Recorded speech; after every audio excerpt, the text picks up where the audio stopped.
Once upon a time, two friends joined forces to bring you the best in horror entertainment. Brian from the north, Tim from the south, each bringing their own unique perspective to the horror community. Movie reviews, Blu-ray releases, beer pairings, games, and more. Welcome to your new home for horror. This is Civil Gore.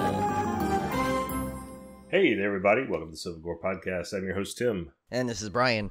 And we're going to do our first 3 weeks of the Dismemberment because November is like some weirdo month now that I decided to put like 24 titles in the last week. Yeah, I think a lot of them were holdovers from October, but for some reason they got pushed all the way to the end of November. It's a really, really weird month. And unlike our normal two-parter heavy month episodes, we couldn't split it evenly between the first 2 weeks and the last 2 weeks. So you get this weird conglomeration, which is going to be kind of short. The first 3 weeks are pretty sparse, but I guess we'll get right into it. Yes.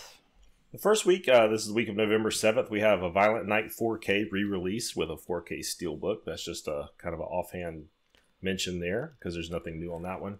The first real release here is from Decal releasing It Lives Inside from 2023. An Indian-American teenager struggling with her cultural identity has a falling out with her former best friend, and in the process unwittingly releases a demonic entity that grows stronger by feeding on her loneliness. And this one looks really good. I've been looking forward to this one. It does. I keep hearing the title, but I don't think I ever really watched the trailer until now. And it actually looks like a pretty solid. The plot is nothing particularly like totally original kind of thing, but it still looks like they're doing it correctly. You know, like the execution on it is good.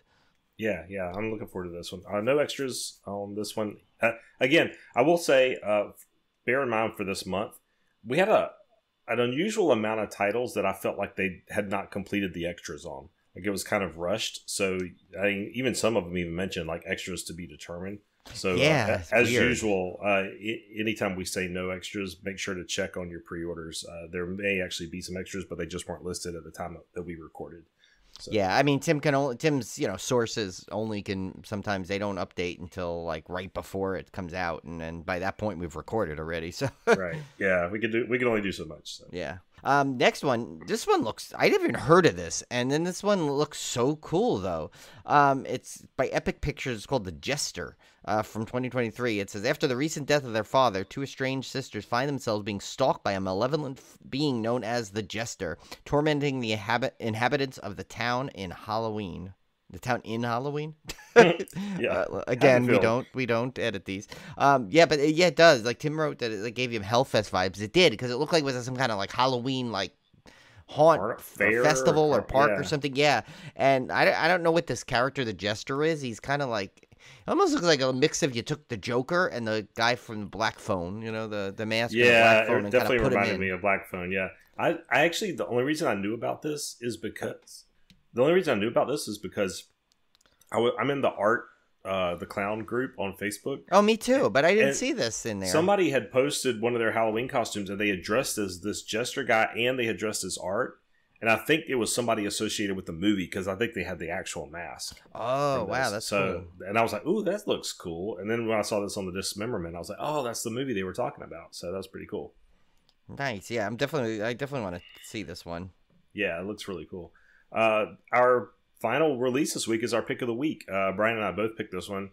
I picked it basically because it's one of those weird birth year movies from 1974, where I think every horror movie that came out was just completely bizarre. Yeah, I just like when the releases like this happen at all, you know? Yeah, it's neat to get movies like this that are forgotten. This one's from Raro Video. That might be a new one. And it's called The Perfume of the Lady in Black from 1974. Obviously, I think this is an Italian film, so that wasn't the original title, but very giallo-ish title there. Sylvia, an industrial scientist, is troubled by strange hallucinations related to the tragic suicide of her mother. That sounds like something like they would say about Kim on Kim and Ket, you know, like she's an industrial scientist, you know, because she's always like a scientist of some sort. Poor Kim, like they make her something. Like you said, terrible trailer. It doesn't really show anything in the trailer. Like, it was the worst promotion for this film. Yeah. But I love the idea of like just a weird 1974 movie getting a Blu-ray release. So that's why I picked this one. And it's the only title this week that has extras, which is another reason I picked it. has an interview with director Francesco Barilli, The Wandering Knight, a short film directed by Francesco Barilli, and original trailer. Yeah, not many features, but features nonetheless. Yes, so to recap the week of November 7th, we had It Lives Inside from this year, The Jester from this year, which I'm very much looking forward to, and our pick of the week, Raro Video's The Perfume of the Lady in Black from 1974. And that brings us to November 14th. A lot of Steelbook releases November 14th. We got a Bone Tomahawk Steelbook. We got a Color Out of Space Steelbook. We got a Werewolves Within Steelbook. We have a Psycho Gorman Steelbook. Probably should get these while you can because Best Buy is getting out of the physical media business. Yeah. So I think you're going to stop seeing these, might stop seeing these Steelbooks because Best Buy was like one of the biggest purveyors of these exclusive Steelbook titles. Yeah. I think Target sometimes had them, but it wasn't always like, it wasn't the same. I think it was like, usually it was like a really, like, it was like a kind of a whole special pack kind of thing with it in there. Like it wasn't like just a typical Steelbook release like you can get at Best Buy. Yeah, and Walmart has them on occasion, but they're also like that. They're usually like very, I don't know, kind of like generic. Like they did for the Halloween ones. They did all those like generic Steelbook bundles.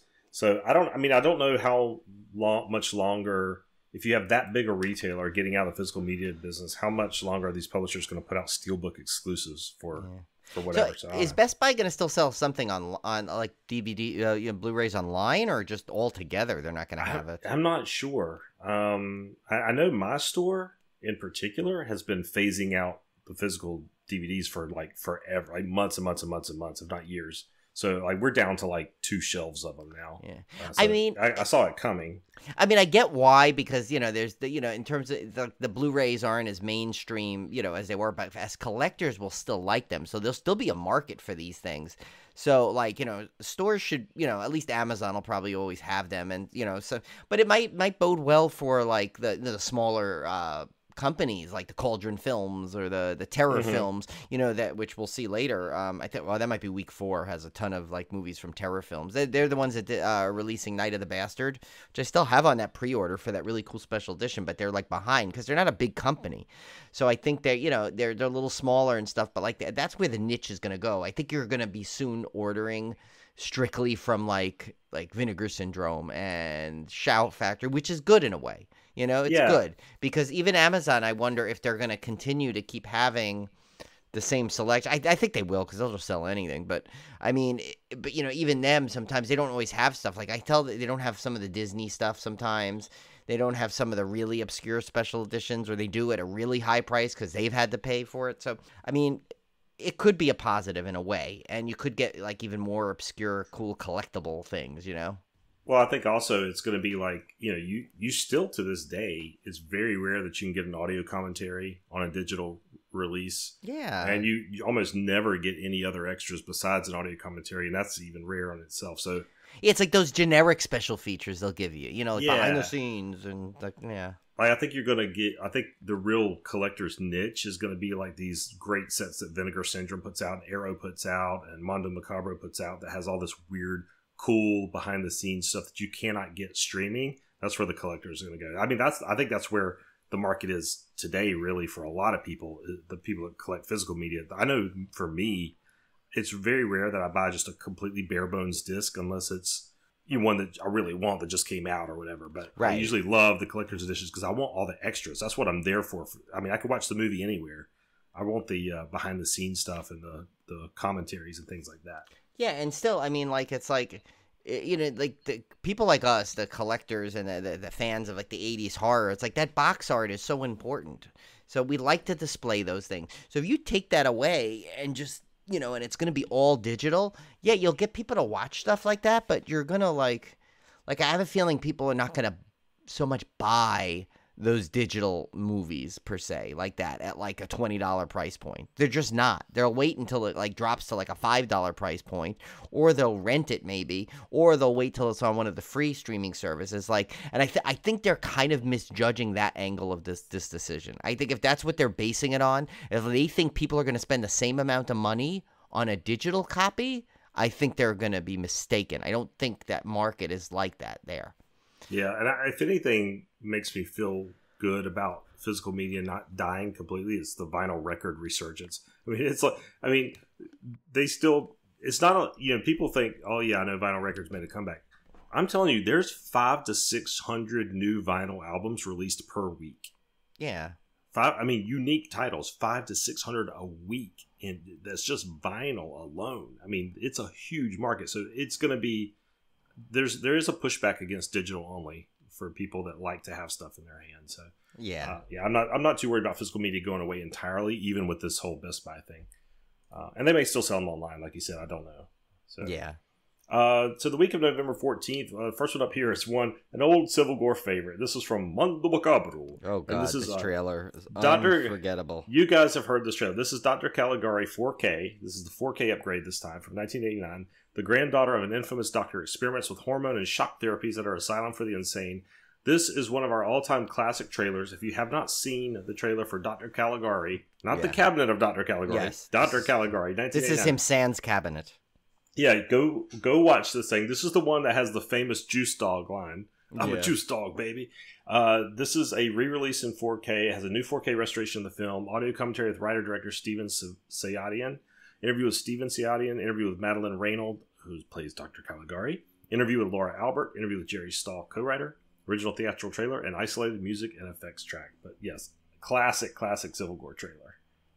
And not too long ago, I don't think this was. No, it wasn't. It was maybe ago. like over the summer. It was like something like I'm tweaking or something or something weird. Like I don't remember the whole thing now, but like I don't remember the exact specific, but the trailer itself is unforgettable. The next one, another Mondo Macabre. Tim did a good thing this week. He actually kind of organized them by release company, which makes it a little easier, I think, to like, because they tend to be like it kind of groups the ones with the special editions together, which is kind of good. Yeah, I'm going to start doing that because I'm putting them in, and you'll notice they are also going in alphabetical order. But so we're going to try to group like all the Arrow releases together, all the Shout Factory releases together. I think it makes more sense, and I think it also saves us time because we can say, okay, all these Shout Factories we're about to tell you are all going to have this on them. Right. Or we could do stuff like that. So that was the reason behind that. And it only adds a little bit of extra work to the rundown. So I figured it would be a good thing to do. Yeah, no, definitely. Next one is it's another doctor. This time it's the sinister Dr. Orloff. I couldn't really find the full movie on this one, but it's Jess Franco, so it's pretty much gonna be nonstop nudity. But it's the son of the infamous Dr. Orloff clashes with his father when he begins to stalk and dismember prostitutes in order to get parts to reanimate his dead mother. So this is kind of like a Frankenhooker / God knows what this is. I don't know. Couldn't find the trailer. I thought they found the full movie, but even that was not a real full movie. By the way, when I went in to go look at it, it was one of those fake ones where it's like you need to sign up for some site, and it's just the site logo for an hour and a half. Oh yeah. One of those. So yeah, I really could not see a clip on this, but apparently, is what happened is I guess there was original like another Dr. Orloff movie that he basically, I guess, just resurrected the character years later in the 80s, basically, and it was a 60s movie or something, right? Or 70s, the original or something? Yeah. I think but you're right. But yeah, anyway, this one has some decent special features on it. It's got a 4K restoration of the film, a new interview with Antonio Mayans, new interview with author Stephen Thrower. He's back. But this time he's just an author. New audio commentary by critics Troy Howarth and Nathaniel Thompson. Even they decided to take a step back this round. Didn't want a historian it. A 20-page illustrated booklet by Francisco Cesari and Robert Curti. Reversible sleeve with new and original art, and a limited edition red case. This next release is from Warner Brothers. This is one that's was in the theaters recently. The Nun 2 4K version from this year. 1956, France. A priest is murdered, and evil is spreading. The sequel to the worldwide smash hit The Nun follows Sister Irene as she once again comes face to face with the demonic force Valak, the demon nun. I'm looking forward to this one. I mean, I wasn't like a huge fan of the original Nun movie. Yeah. Tim was none too pleased. None too pleased. I said I will watch this, but I'm not going to make a habit out of it. Yeah. I think we should spare everyone with all the many nun jokes that we usually come up with these. But yeah.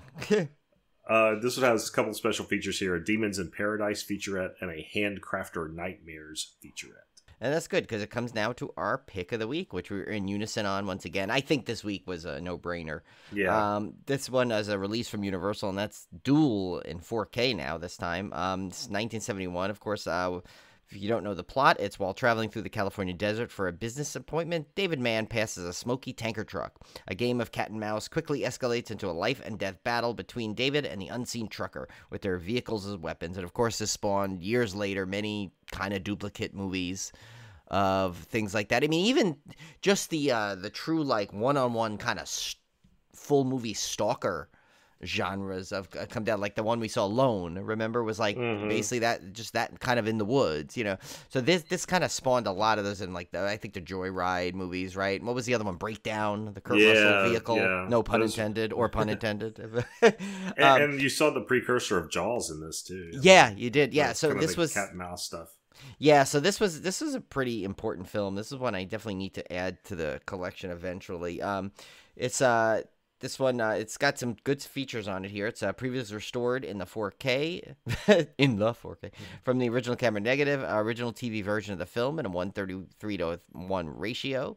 A conversation, and that's when I first saw it, was on like regular TV. I remember when I was young. It wasn't, obviously, came out a year before I was born. It was like probably in the late 70s when they used to have like movies of the week kind of thing. I think I seen it on one of those kind of things. It's got a conversation with director Steven Spielberg. I think people have heard of him. He's done a couple of He's a good kid. He's done a couple of things. Yeah, nice chap. Then it's got Steven Spielberg on the small screen. Richard Matheson, the writing of Duel. That's a Tim author that he likes. Yeah. And then photograph and poster gallery. So, and Dennis Weaver is just awesome in this movie. Yeah, it's a great movie, and it's one I didn't see until really later in life. I think I watched this one.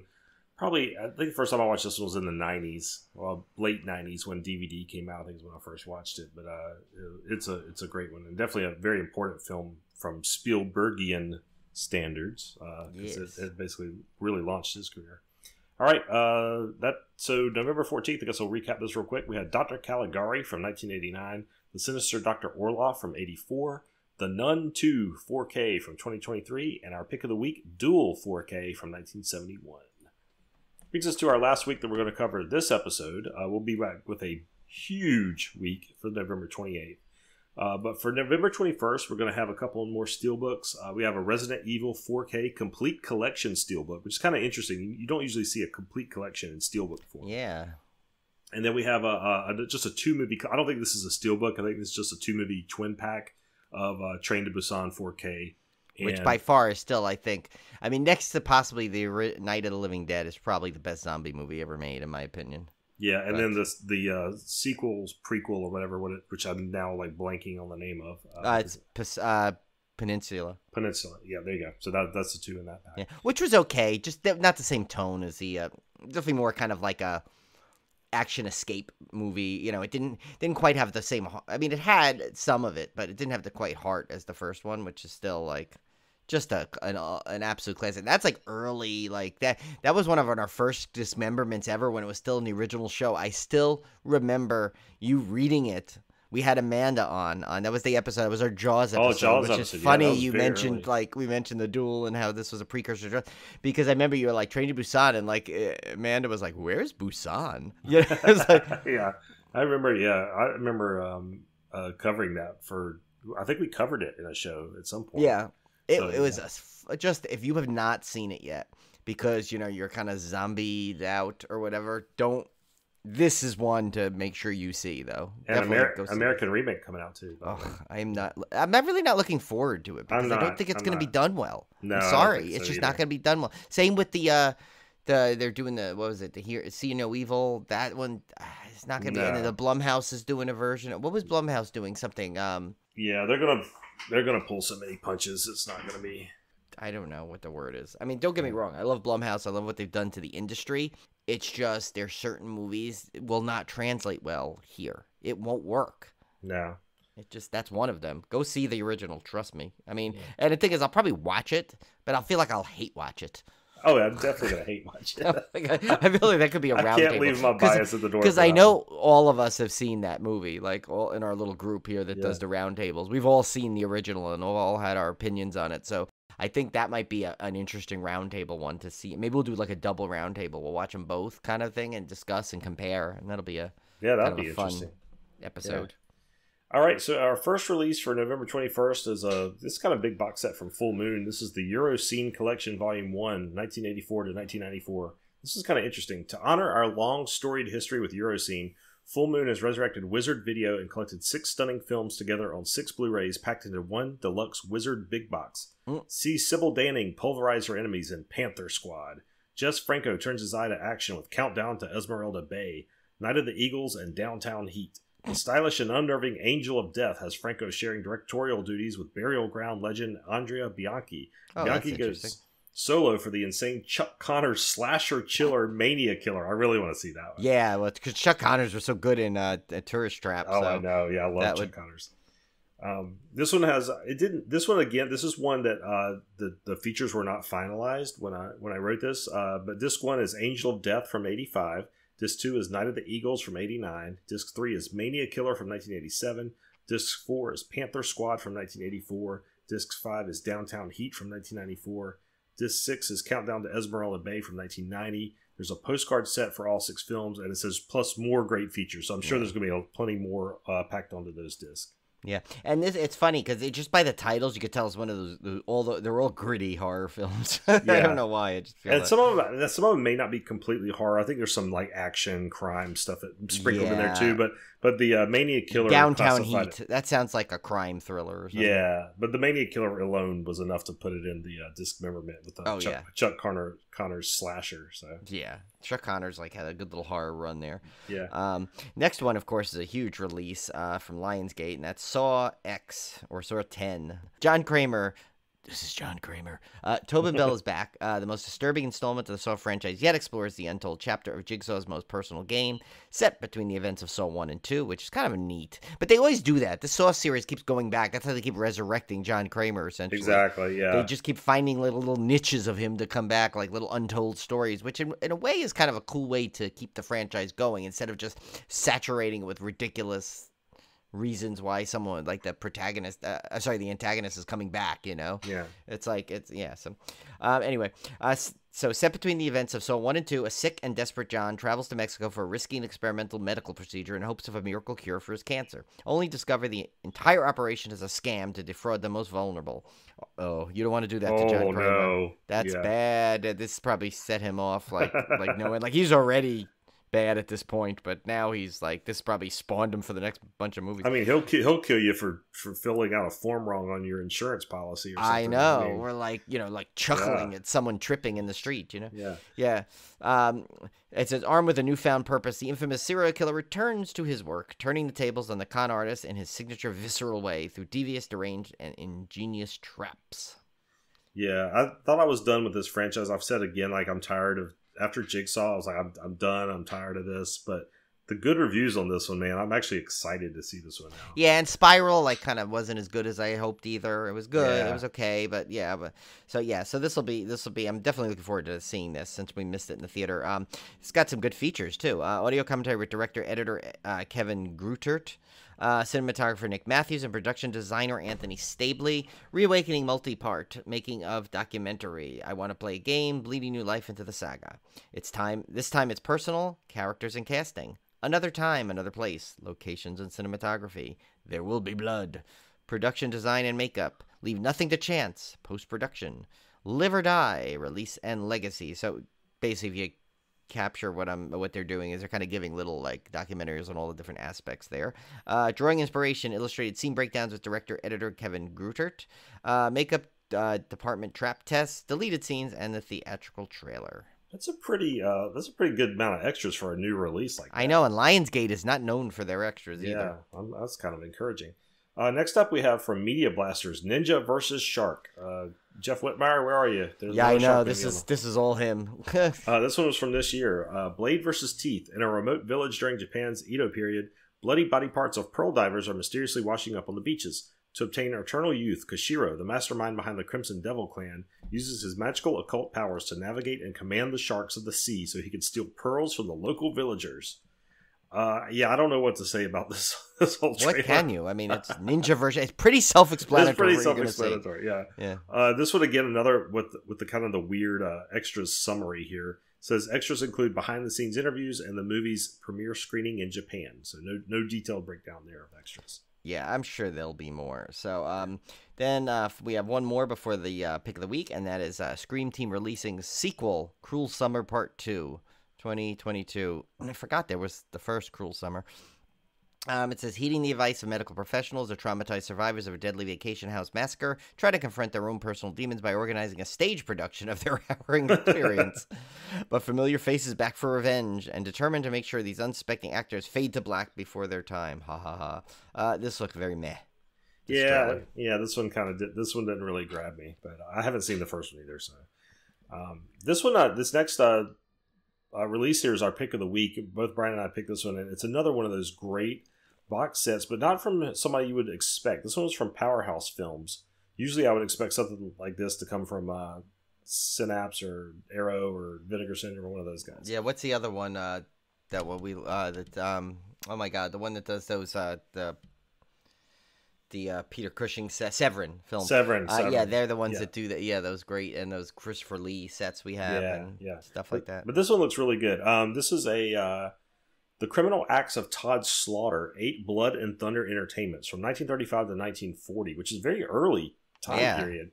The terrifying talents of Newcastle's Norman Carter Todd Slaughter, the first true icon of British horror cinema, are showcased in this long overdue box set, featuring the 8 films which Europe's horror man made in collaboration with British producer-director George King, parentheses, Tomorrow We Live. This comprehensive collection also includes a number of rare shorts and newsreel items. I just love these, like, rare film box sets. I think these are super, super cool. See, you're not going to... See, this is the kind of sets that, like, collectors will eat up, and this is the ones that, like, Best Buy never even sells anyway. So it's like, these are the kind of things that are going to still be coming, because these were never at Best Buy or Target or Walmart. No.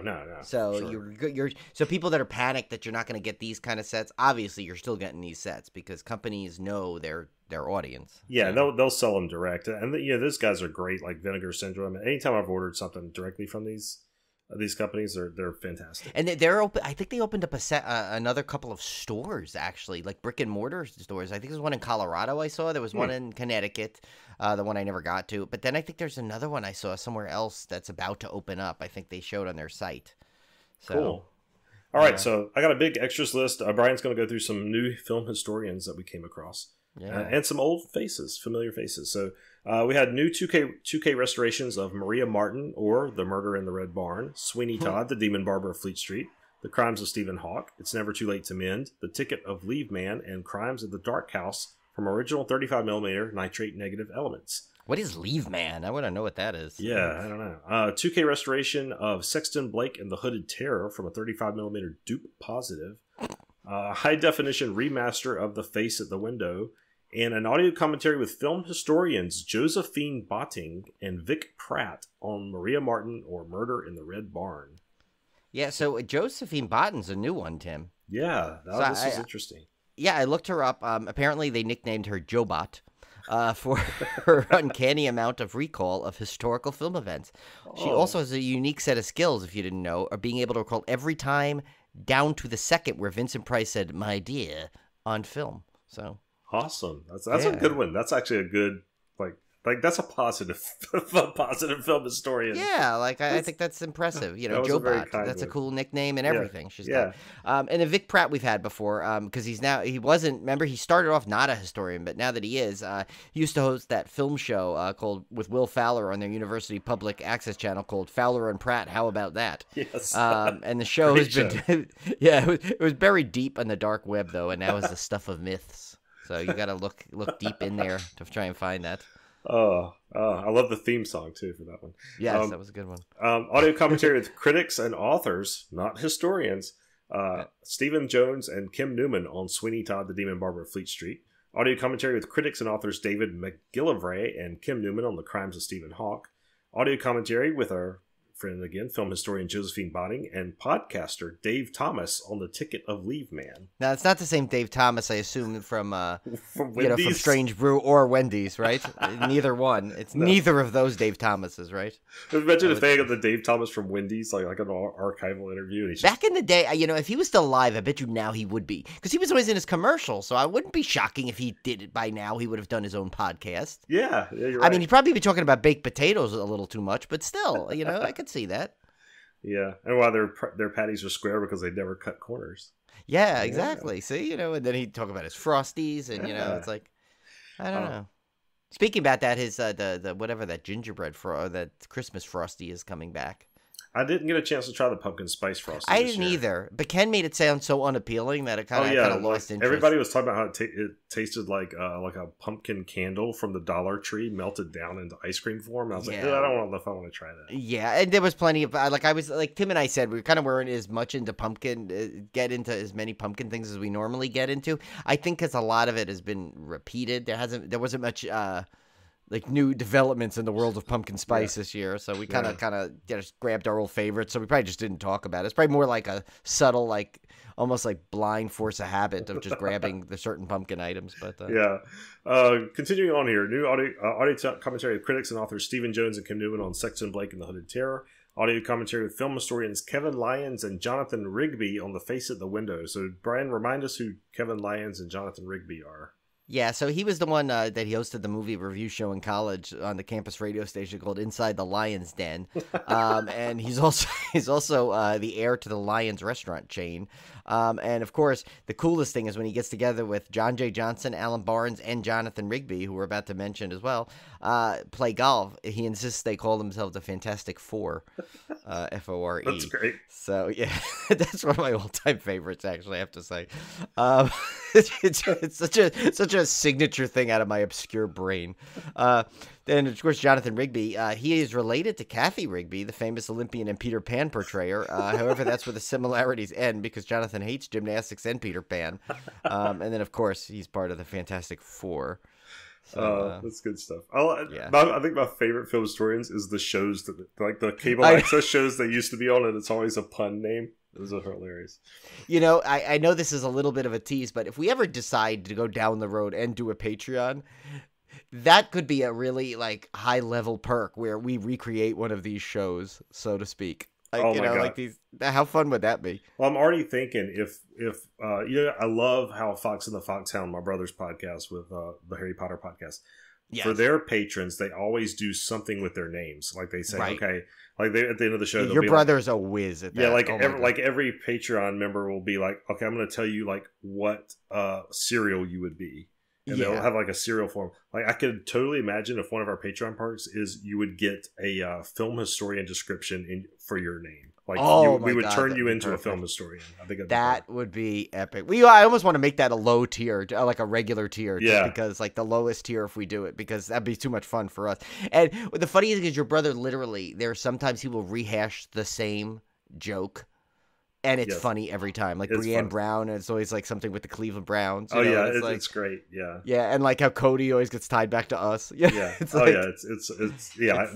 We're definitely thinking about Patreon for season 8. It's in the planning stages. Okay. New interviews with Imogen Slaughter, great niece of Todd Slaughter, and her father Giles, in which they discussed their famous relatives' life off stage and off camera. And long-distance cousins of Sergeant Slaughter. No, yes. Which would have been tied in if any one of those people was a film historian. Exactly. New interview with artist and illustrator Anya Gotcheriska and Current 93 channeler and transcribbler. I thought it was like Got Your Nose or something. Whatever her Current 93 channeler and transcribbler David Tibet, in which the transcribbler is probably the one we've never had on here.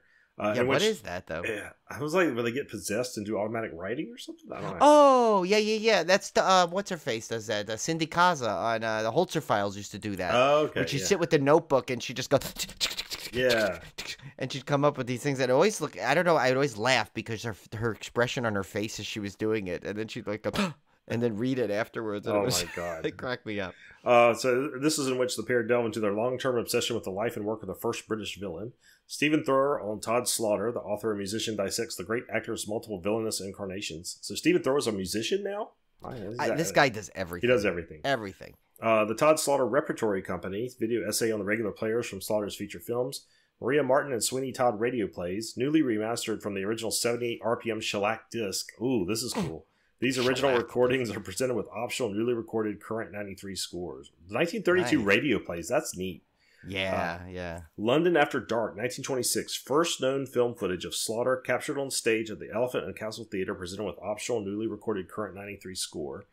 Todd Slaughter at Home, 1936, mock interview of Sweeney Todd recorded for the Pathotone newsreel. Pots of Plots from 1938, the short film in which Slaughter, sitting at the makeup station in his dressing room, reprises 3 of his infamous villainous roles, including Sweeney Todd. Bothered by a Beard, 1946. That sounds like me come December. Yeah, I know. Right? Humorous short educational film which traces the history of shaving, featuring a scene in Sweeney Todd's infamous barbershop. Puzzle Corner number 14 from 1954, Slaughter's last appearance on camera delivering a Sweeney Todd monologue. Image Galleries, promotional and publicity material for all 8 films. The Crimes of Stephen Hawke Original Treatment Gallery. Limited edition exclusive 120-page booklet with new essays by Jean-Claude Michael, Ania Gotszewska, and David Tibet, Doug Young, and Kip Zuhl. Excerpts from Slaughter's unpublished memoirs, archival essays, and reviews and film credits.